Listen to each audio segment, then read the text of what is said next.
Well, hello, Antelope Valley and beyond. I'm Marva Greenleaf, AV Voice. Today, discovering one of our neighbors. Won't you be my neighbor?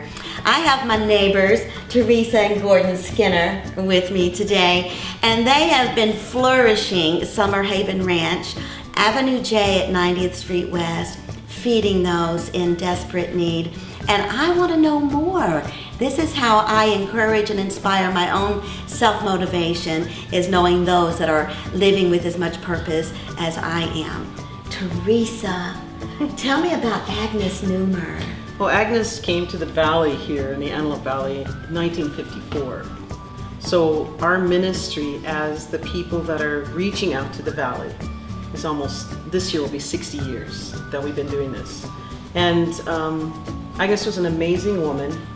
She lived almost 95 years. And she started reaching out to the migrant workers back in the 60s.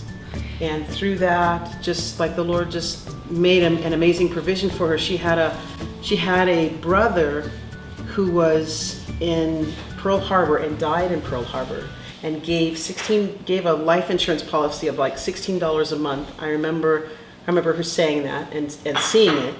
And she would go out and buy food and put in her pantry, which I came when I was like 15 and a half, so I saw that little pantry and I saw that bar that she used, and she would give the food out to the needy people.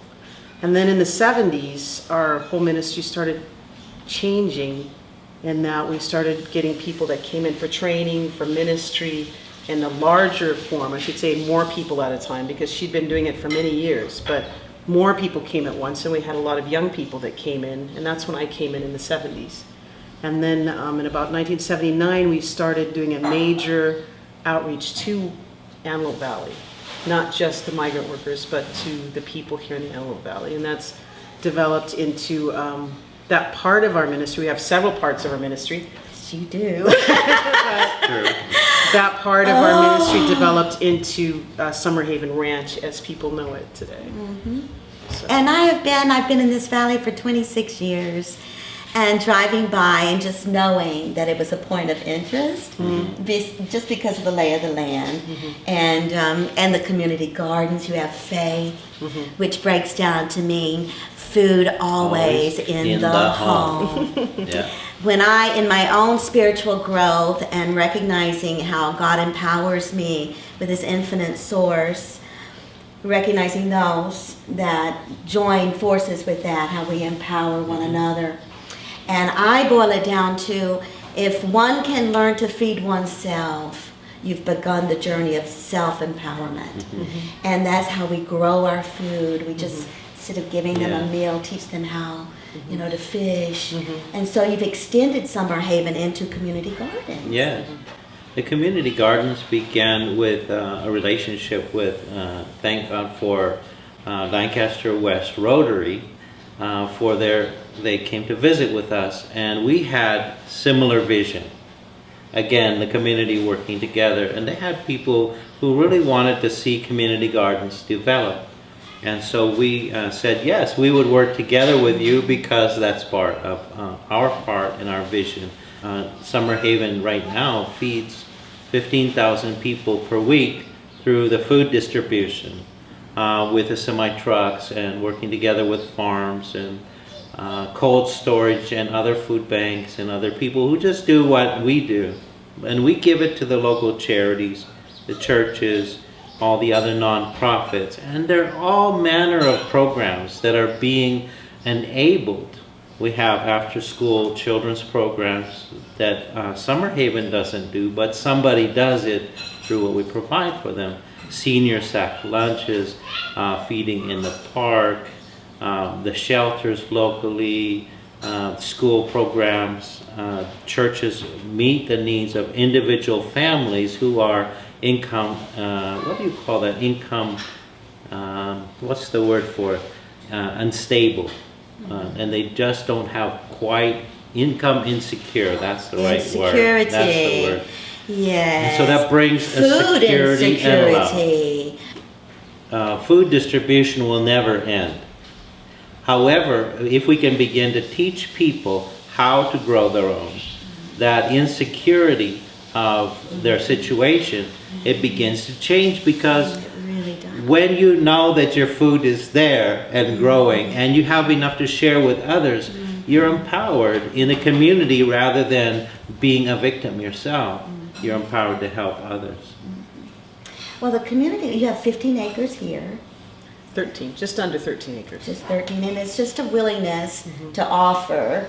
And then you break it down to organizations, individual families. You're starting master gardening classes. Yes. So that's happening on the horizon.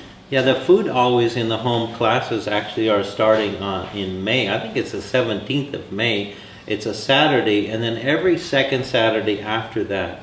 And we invite people to come. We have garden plots available. We have family plots and group plots where people can come and they can, it's not so much a community garden as a community education and training and nurturing. Just because somebody came through our training program doesn't make them a master gardener. When they begin to go on their own and make their own, then they're considered an intermediate graduate. But they don't really totally graduate until they've started teaching somebody else. So using your same scenario, Marva, you can give a man a fish through Summer Haven Food Distribution. You can teach a man to fish through the Food Always in the Home Gardens. And also, you can make a man a teacher of other fishermen. And that lifts him to a whole different standard when he's able to teach others. It's a paying it forward. There you go. It's a paying forward, and therein lies the gratitude. And they learn to give. And that's hopefully daily practice too. The generosity of spirit. Isn't it the secret of life is in giving? And then aligning more deeply so that we can just continue on with feeding as many, educating as many, lifting up the entire community, which lifts us up too. One of the wonderful principles we live by is faith. And we've all been full-time volunteers. I've been 28 years, and I think Teresa's nearly 40 years together with Agnes and this ministry. And we just simply depend on his provision as we're giving to other people. And so we learned just the secret is in giving. And in being obedient and caring for the community and finding like-minded and like-hearted people and working together.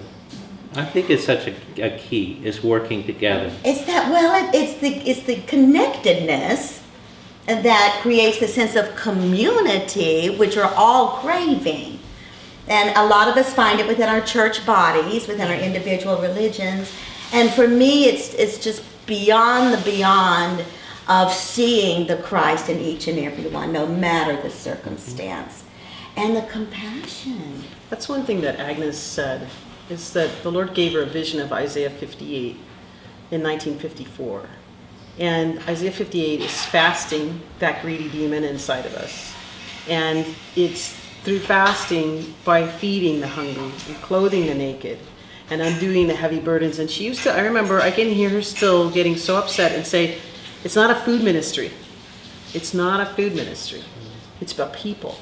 She was one that was really able to bring that homeless person or that rehabilitation person, instead of calling them homeless or rehab or class A or Marginal whatever, yes. that it was At an risk. actual person. At It was an risk, actual person, or even the wealthiest of wealthy, the president of the country, whoever it was, she was always a person that saw people as people. And that's the goal that we have in our lives, and that we really all need to have, is that as we're working with people, they're people.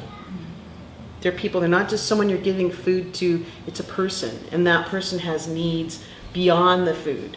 And so we're hoping that as we reach out to the community, that each one of the people that we work with, and the training aspect is the one that's my corner of the pie, is that we would be able to see each other as people.